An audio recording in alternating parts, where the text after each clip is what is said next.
간의 끈기를 강조한다면 성경은 하나님과의 지속적인 동행 속에서 사람을 빚어가시는 그러한 과정인 것을 강조한다고 볼 수 있습니다. 결국 도끼를 갈아 바늘을 만든다. 마부작심이라는 것은 단순히 그 노력한다는 미덕을 넘어서 매일매일의 작은 순종과 지속적인 그런 훈련이 결국 사람을 변화시키고 사람을 만들어낸다고 할 수 있습니다.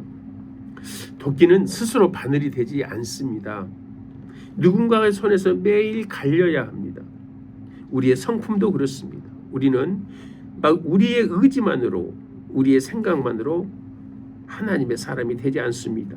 하나님과 동행하는 시간 속에서 성령께서 우리를 거친 부분을 다듬어내고 갈아내고 그렇게 해서 하나님의 사람으로 빚어 가시는 것입니다. 오늘 본문 열왕기하 2장 1절로 15절에 보면 엘리사는 길갈, 그리고 베델, 여리고, 요단 4번이나 그렇게 여기 머무르라고 계속해서 그렇게 당부하고 있지만 엘리사는 그렇게 말하지 않습니다.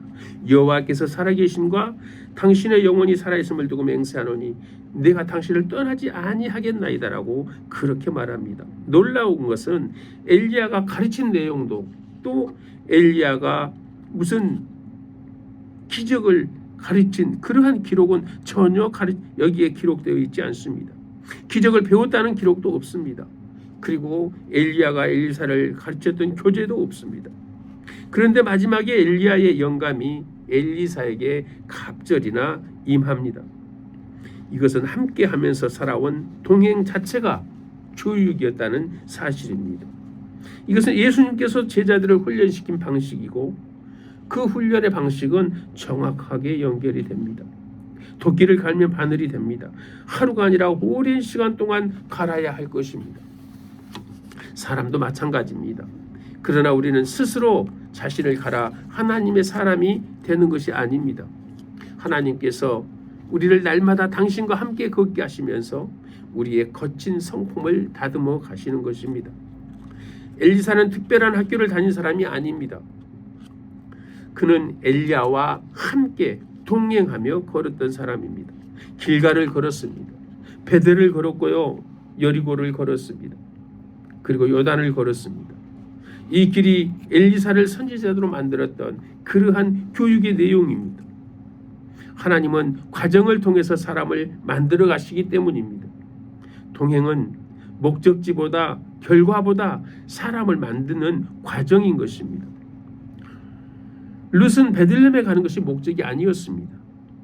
나오미와 함께 걷는 것이 먼저였습니다. 그는 고백합니다. 어머니가 가시는 곳에도 나도 가고. 이 한 문장이 룻의 인생을 바꾸었습니다. 동행은 길을 배우는 것이 아니라 사람을 배우는 것입니다. 그래서 결국 룻은 다윗의 증조마가 되었고 메시아의 계보에 들어갑니다. 교육은 함께하는 것이다. 예수님도 학교를 세우지 않으셨습니다. 제자들과 3년을 함께 하셨습니다. 엘리야도 강의하지 않았습니다. 엘리사를 함께 데리고 다녔습니다. 하나님도 우리를 하루 만에 완성하지 않으십니다. 매일 동행하게 하시고 그 동행 속에서 우리의 거친 모서리를 갈아내시고 마침내 하나님의 사람으로 빚어 가시는 것입니다. 엘리야의 제자들은 그 50명의 선지의 생들이 가서 멀리 서서 바라봤다고 그렇게 왕하 2장 7절에 말하고 있습니다. 알고는 있었지만 따라가지 않았습니다. 엘리사는 같은 정보를 가지고 있었지만 반응이 달랐습니다. 엘리야가 여기 있으라 4번이나 말합니다. 그러나 엘리사는 내가 당신을 떠나지 않겠다라고 그렇게 대답합니다. 정보보다는 동행을 선택했습니다. 왜 엘리사는 끝까지 따라갔을까요? 많은 설교는 갑절의 영감을 받기 위해서 따라갔다고 그렇게 설교를 하지만 물론 그 말도 맞습니다.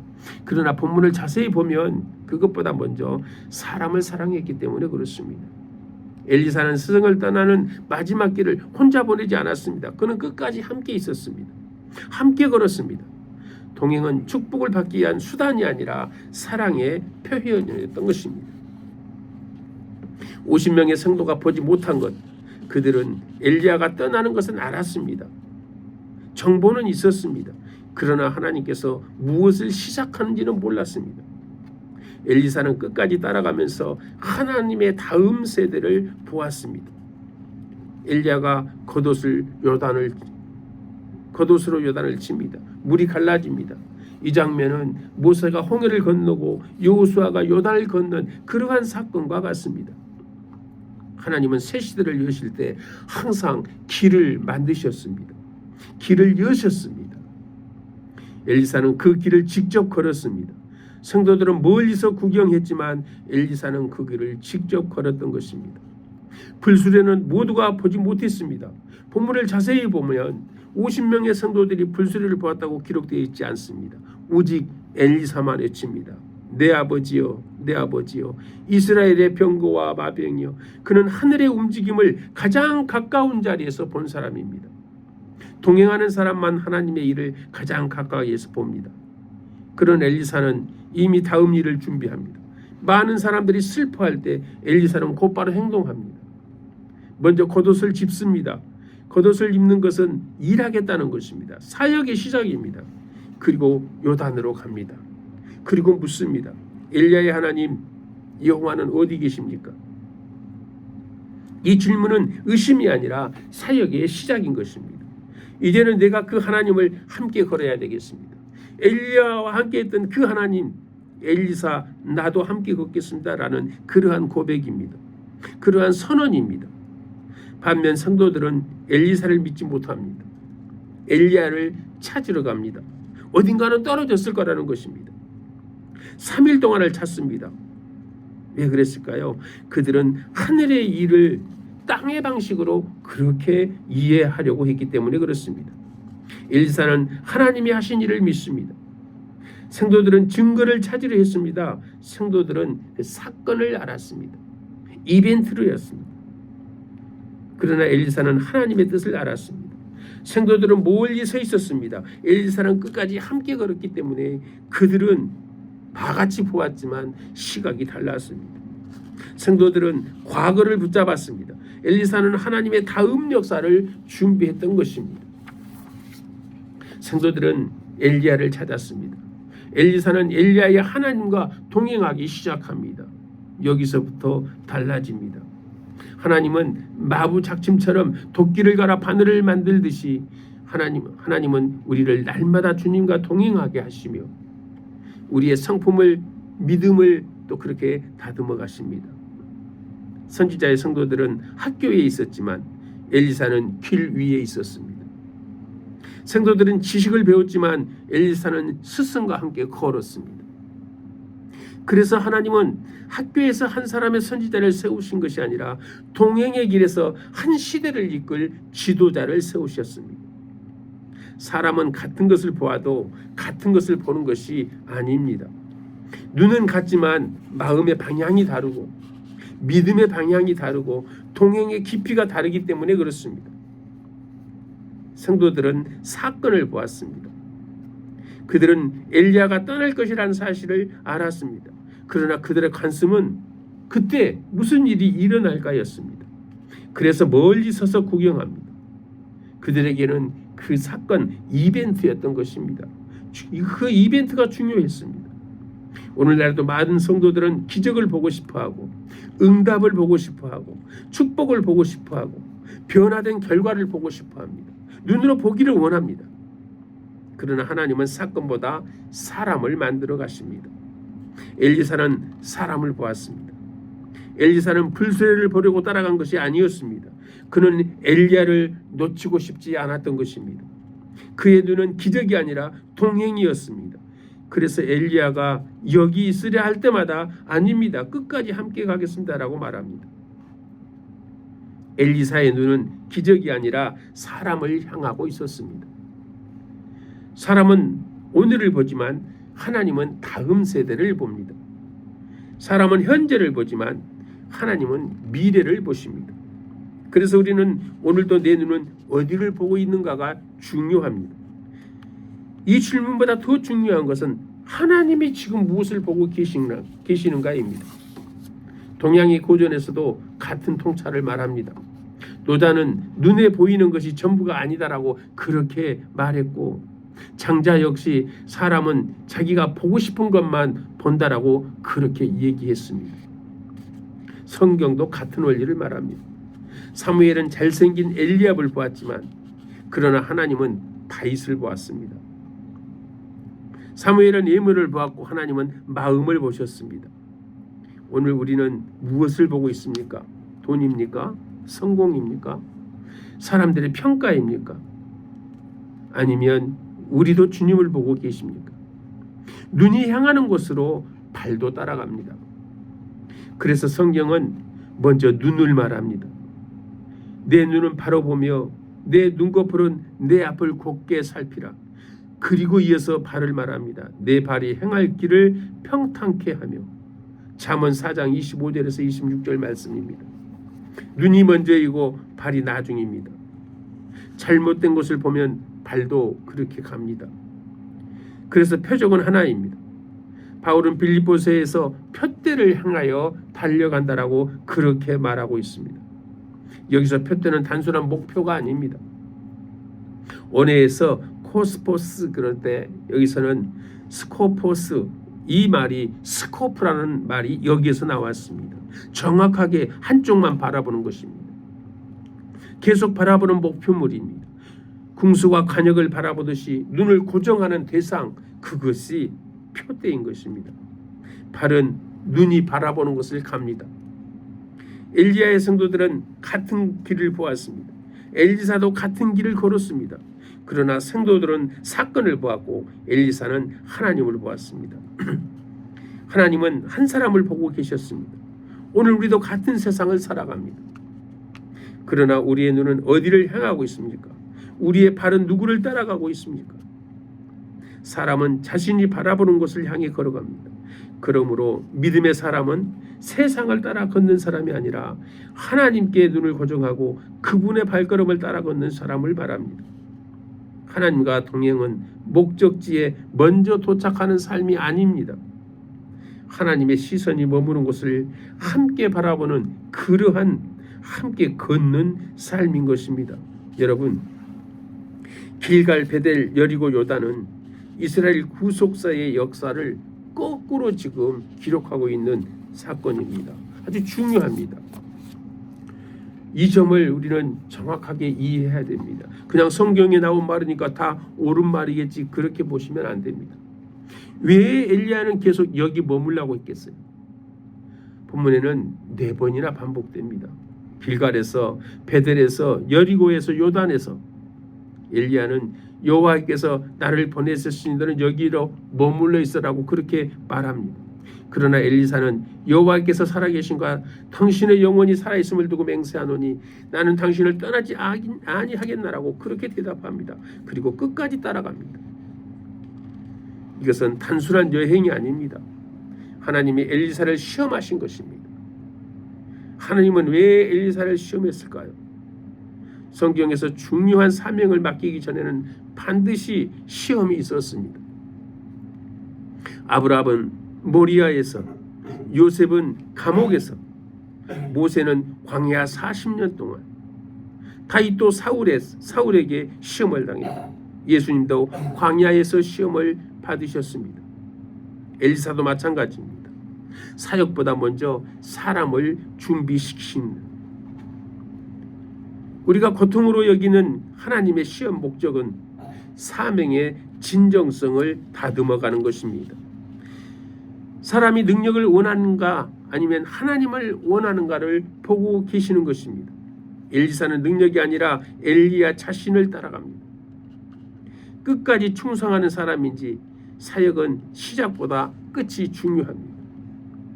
엘리사는 마지막까지 갑니다. 사람보다 하나님을 붙드는가? 엘리야는 계속 머물라 하지만 엘리사는 아니다라고 그렇게 말합니다. 여기서 순종의 대상은 엘리야의 말이 아니라 하나님의 뜻이 되는 것입니다. 사역은 수많은 포기의 유혹이 있습니다. 길갈에서도 그만둘 수 있었습니다. 베델에서도 그만둘 수 있었습니다. 여리고에서도 포기할 기회가 있었습니다.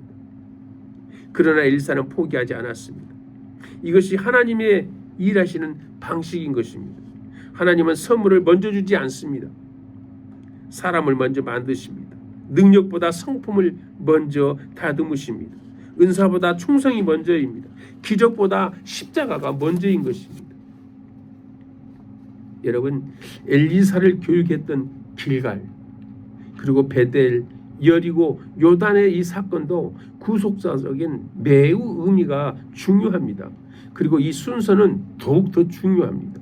왜냐하면 이스라엘 역사를 지금 거꾸로 따라가고 있는 것입니다. 길갈은 이스라엘이 가나안에 들어와서 처음에 진치었던 곳이 길갈입니다. 여호수아 5장에서 여기서 할례를 행했고 유월절을 여기서 첫 유월절을 맞이했고 애굽의 수치를 제거했다는 그러한 뜻이 길갈, 곧 굴리다라는 뜻입니다. 이 영적인 의미는 제2의 옛사람을 벗어버리고 옛사람을 죽여버리고 옛날 백성의 그 시작이 성결과 헌신으로 다시 거듭났다는 그러한 장소가 길갈입니다. 엘리사의 시작도 거룩함에서 출발합니다. 베델의 뜻은 하나님의 집이라는 뜻입니다. 잘 아시다시피 야곱의 사닥다리를 본 그 창세기 28장에서 베델, 여기가 하나님의 집이더라라고 그렇게 고백했던 그 베델인 것입니다. 그러나 북이스라엘에서는 금송아지 우상의 중심지가 되어버린 곳이 이곳입니다. 영적 의미가 참 예배와 거짓 예배의 종교의 갈림길이 되어버렸습니다. 엘리사는 이러한 우상 숭배를 이길 사람인지 시험받았던 곳이 이 베델입니다. 오늘날 사역자는 진리와 타협하지 않아야 됩니다. 하나님의 말씀을 선포하는 제단에서 세상의 것들과 너무나 많이 혼탁되어져 버린 그러한 말씀이 아닌 세상의 이벤트가 너무나 많이 자행되고 있는 사실입니다. 여리고는 또한 가나안 최초의 성입니다. 가나안 최초의 성으로 인간의 힘으로는 절대로 무너뜨릴 수 없는 성이 여리고 성이었습니다. 영적 의미는 세상의 견고한 진이라고 그렇게 얘기를 합니다. 사람을 인간의 교만, 인간의 육신, 자기 자신을 사랑하는 것을 말합니다. 그리고 영적으로는 사단의 권세를 여리고라고 그렇게 얘기를 합니다. 엘리사는 하나님의 능력을 믿는 사람인지 정말 사람의 이 여리고 같은 그러한 교만과 사단의 권세에 대항할 수 있는 그러한 인간인지를 시험했던 것이 여리고입니다. 마지막 요단은 죽음의 강입니다. 이스라엘은 요단을 건너 새 삶으로 들어왔습니다. 요단을 건너서 가나안 땅에 입성했던 것입니다. 예수님도 요단에서 세례를 받았습니다. 영적 의미는 죽음입니다. 내 자아를 죽이는 것입니다. 내 자아의 끝입니다. 새로운 시작이고 부활이고 성령의 역사가 시작되는 곳, 그것이 요단입니다. 이렇게 엘리사는 이스라엘 역사를 거꾸로 지금 기록하고 있습니다. 엘리사는 요단을 건넌 후에 새 사역을 시작하게 됩니다. 이스라엘은 요단, 여리고, 베델, 길갈 방향으로 나라를 세워갔습니다. 그런데 엘리야는 길갈, 베델, 여리고, 요단으로 갑니다. 이는 단순한 이동이 아니라 구속사의 시작점으로 되돌아가라는 새로운 시대를 여는 상징적인 행진이 되었던 것입니다. 엘리야 시대가 끝나고 엘리사 시대가 열리는 것입니다. 마치 모세의 시대가 끝나고 여호수아 시대가 사역이 계승되는 그러한 방법과 같습니다. 엘리사는 스승에게 겉옷 하나를 물려받았습니다.